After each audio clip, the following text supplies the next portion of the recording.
Morning, Paul. Yeah, morning. Good morning. Welcome to another auction preview. We're here at Brightwells again. This time we're previewing the February the 14th sale. Always something interesting here to see, so let's have a look inside. Lots of diversity. We've got our new electric door.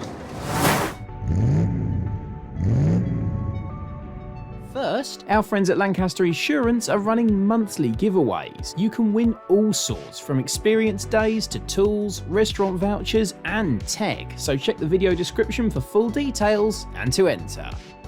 Valentine's Day is just around the corner and our classic car sale finishes on February the 14th, so we thought we'd sort of celebrate that and encourage people to have a third love in their life.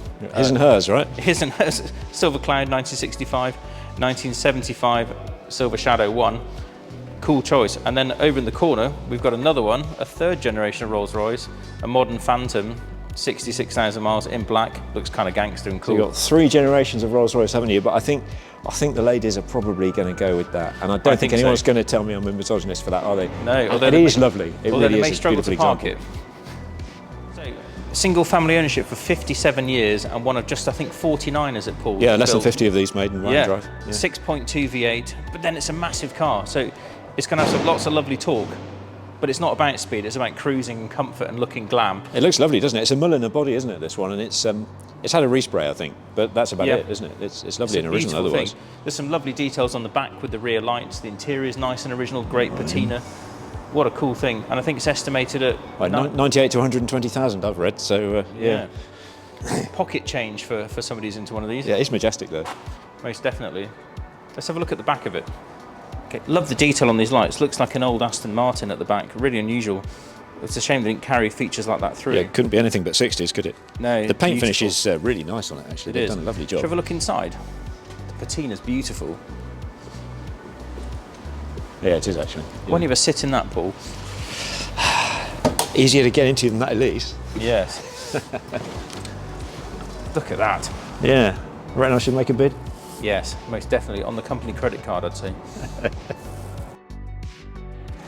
Well, this is a bit more of an affordable proposition for a Rolls, isn't it? This is, yeah. I think, 8 to 12, this one? It is, 8 to 12 grand, 1975 Shadow 1, although somehow it's registered as a 1980 on a double W plate, not quite sure how that works. But interesting, lots of period features, the original 8-track still present. Just had 6,000 quid spent on it, it's only showing 67,000 miles. It looks like it's had 4 new tyres, carb rebuild. Someone's retrimmed the interior. Yeah, recoloured it, I think. The interior. Yeah. Absolutely lovely. What a nice thing to waft around. Well, the tyres are expensive on these, so that's what they can be, as can maintenance be. But you're not going to get so much hate wafting around in one of these as you might do in the Phantom that's next to us. Let's go and have a look. Okay. Moving on to the Phantom. This is done about 66 now. What an imposing car. Look at the size of it compared to the Shadow next to it. The biggest BMW you'll buy. Yes, it is mostly 7 Series underneath, but huge V12, naturally aspirated, enormous wheels. Look at the size of those. And the badges are supposed to stay vertical as you drive so they don't spin. They've got little magnets and weights at the bottom. But what a cool thing. Well, it's from a different era, isn't it, of course? But how much is this? How much is this estimated at? 66,000 quid, I think.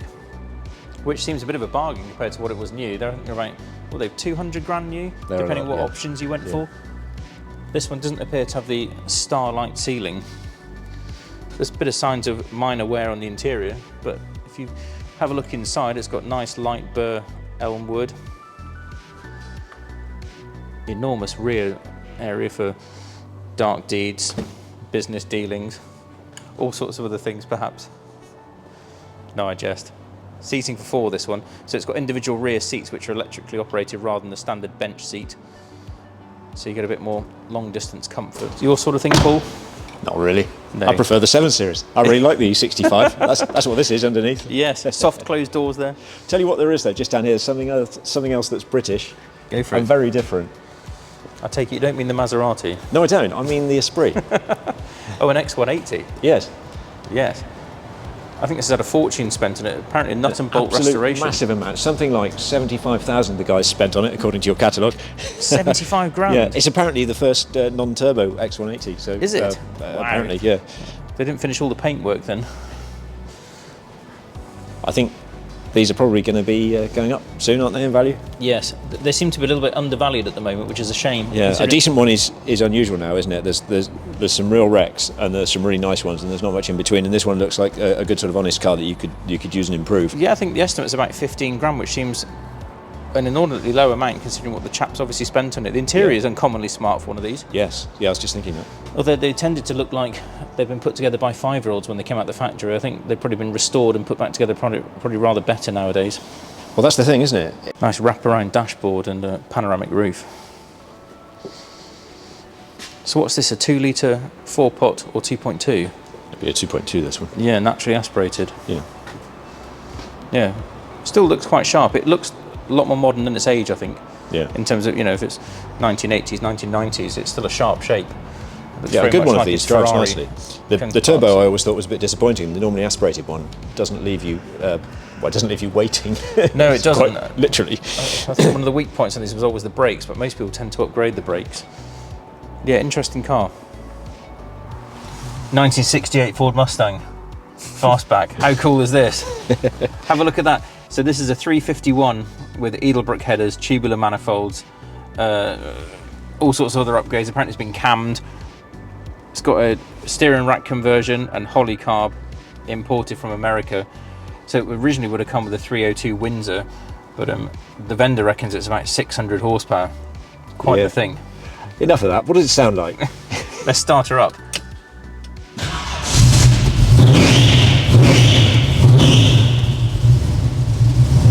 I think she sounds awesome, doesn't she? Sounds all right, yeah. Yeah.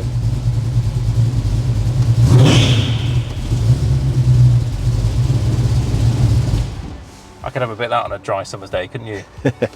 Perhaps for some people, though, that's a bit much, isn't it, for Britain? Well, there's some other V8s. You've got a lot of V8 choice in this sale, haven't you? Yeah. Just in front of us is a Maserati V8, which might be more to people's choice. 4200 Grand Sport, uncommon in black. Yeah. It's done, I think, 48,000 miles. The Maserati, yeah, late nice model condition, one, this. with the F1 paddle gearbox, and I think 395 horsepower. Yeah, right-hand drive. Yeah, this is uncommonly smart for one of these. They're not generally in such nice, fine fettle. They tend to have had fairly hard lives or been used as track cars, these Grand Sports. It is a Cambio Corsa, isn't it? It is. So you just have to bear in mind it's Cambio Corsa from 2005. It's not seamless like a modern auto, flappy paddle thing, but when they're on song, they're fantastic, and when they work, they're fantastic fun. Yes. You just have to take a bit of a brave pill when you buy one of these, I think. What's the estimate on this? I think it's in at 17 grand. 17. Yeah, I think if a dealer had it for sale, it'd be mid-20s, but at 17 plus the buyer's premium, I think that's about right. Yeah, yeah. So there's the classic American V8. We've got the Italian take on the V8 theme, and the proper British approach. Yes. A wedge TVR. Yeah, you don't see many of these anymore. No, you do don't. And this is uncommonly tidy. Although it's a 350, it's had a later Tune 3.9 dropped in it. So I think it's developing about 280 brake horse according to the vendor. Sounds fantastic. Let's get this one started up. I do really like these.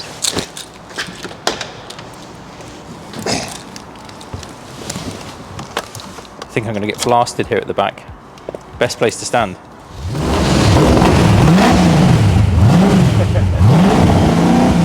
What a noise. Well, that's all right, isn't it? Yeah, that's fantastic. I think that sounds much better than that Mustang. It does, it sounds sick. Whoa. And there, in a nutshell, is the appeal of these TVRs. Absolutely. Lightweight, fantastic noise, go like stink. And sometimes work. Yeah, I like that. Tidy. Even the door shuts. Yes. Right, and now something a bit more different and completely alternative. Yeah. Talking V8. It is a V8. It is. But you won't see another of these. With somebody else's engine. If you prefer a Ferrari V8, then what about this? The Lancia Thema 832. What a rarity.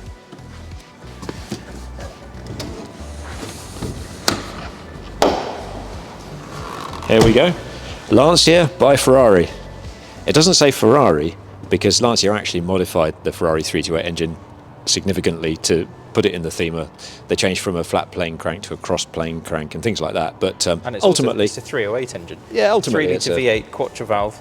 It's a Ferrari engine, though, isn't it? The engines were assembled by Ducati. Yeah, partly. Yeah, yeah. Yeah, how mad is that? So they're about 211 horsepower on this earlier pre-Cat car, driving the front wheels via manual transmission. It was the world's most powerful front-wheel drive performance car when it was released, and we took it for a spin earlier on, and it drives really nicely. Actually, they weren't a sort of really aggressive car in the sort of mould of the M5. They were more of a luxury high-speed cruiser. Still quite soft suspension. Yeah, it's a softer sort of car, but yeah, we thoroughly enjoyed it. Well, from V8 to straight six, this is a nice old thing. This is a celebration, isn't it, Will? It is one of the very, very, very last 4 litres finished in Kingfisher. It's a pretty thing. This colour really makes it stand out and show off its bloody lovely lines. It's done, I think, 83,000. The guy's had it 26 years, and he went on a factory trip and then saw this car being built and fell in love with it, and then managed to find it for sale and bought it, and he's had it ever since. But he's selling it now, unfortunately, because he's just a bit old, unfortunately. He says he struggles to get in and out of it. A real shame. But he's looked after it, hasn't he? And these are a really practical car to own, these late XJSs. They're very different as an ownership proposition from the early ones. They're a little bit more robust, usable, actually. I think. Yeah. They still have inboard brakes at the back. Especially the 6-cylinder cars. Yeah, AJ16 engine, this 238 horsepower. But 4-speed auto, they're just a lovely thing, 2+2 seating. You can get all the panels for them still as well. And most of them. Yeah, most of them, yeah. But when you go around the back end, they've got this lovely smoked glass at the back. It's just super. It really suits the shape, and being a celebration, it has these lovely wheels, embossed headrests, and specific, is it elmwood? Light elmwood. I'm not sure. Steering wheel, half timbered wheel, and handbrake head and stuff. Yeah, nice thing. I think it's in at £9,000. It seems like a lot of car for the money. Yeah, a good facelift XJS is worth strong money, so £9,000 seems reasonable. Yeah. Yeah, especially with that sort of mileage and provenance. Yeah, real pretty thing. If the XJS is too modern a classic for you, then we've got the sort of spiritual forebearer of it here, really, the MGC, the 6-cylinder MGB. And they're an underrated car. People do like to slag them off without really knowing what they're talking about, but an uprated MGC can be quite a credible car. I've driven a few that have been uprated, and this one has got uprated cams, manifolds and all sorts. It's about 180 horsepower, I think, Will? Yeah, 175, so that's about 30 more than the original one would have had. Yeah. And improved torque as well, so this should go a bit like an Austin Healey 3000 that's been well sorted. And he's worked on the suspension and brakes and everything. There's a lot of money been spent on this. It looks really nice as well. The grey is lovely. Yeah, I think the modern seats work quite well. I think they're from an MGF or MGTF, these seats. They're retrofit. Yeah, they're not C seats, are they? Nice polished knob as well, that suits you. Nice thing. What's the estimate on this? 18 to 20. They've come up and sort of stagnated around that sort of figure, which is great. Yeah, so this is one of the nicer ones I've seen for a while, actually. It is unusual in sort of primer grey. It really suits the shape. You can see all the accentuations and body humps and lumps and power bulges really well. It works really well with the chrome too. Definitely a nice thing. Probably very drivable, this, I'd imagine, on a B road. Yeah, a well-sorted C is actually a really nice car. Yeah, just got to remember there's a lot of weight at the front. They can put you through hedges backwards, as my father will attest to. It doesn't look like it wants much, actually. It sounds quite solid too. It's just a nice all-round thing, I think. Good value for money for a big 6-pot coupe. You know, when you compare it to what the equivalent 6-pot E-Type might be in terms of British sports cars or something like the Jaguar.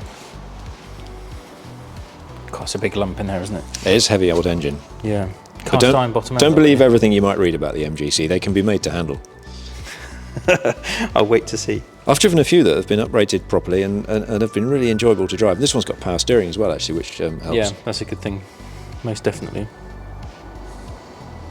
Yeah, it looks to be very well sorted, this. It was done by a well-known Healey specialist. Yes, apparently, yeah. Yeah. Also, it's not yet another MGB, is it? That's what I like about it. Well, that's all we've got time for in this first part. But come back tomorrow for a second look at the rest of the lots which caught our eye in this sale. Or just like and subscribe and make sure you won't miss it. This video is proudly sponsored by Lancaster Insurance. Give them a call on 01480 400 889 for an insurance quote on your classic car. And don't forget to click the link below to enter their latest competition.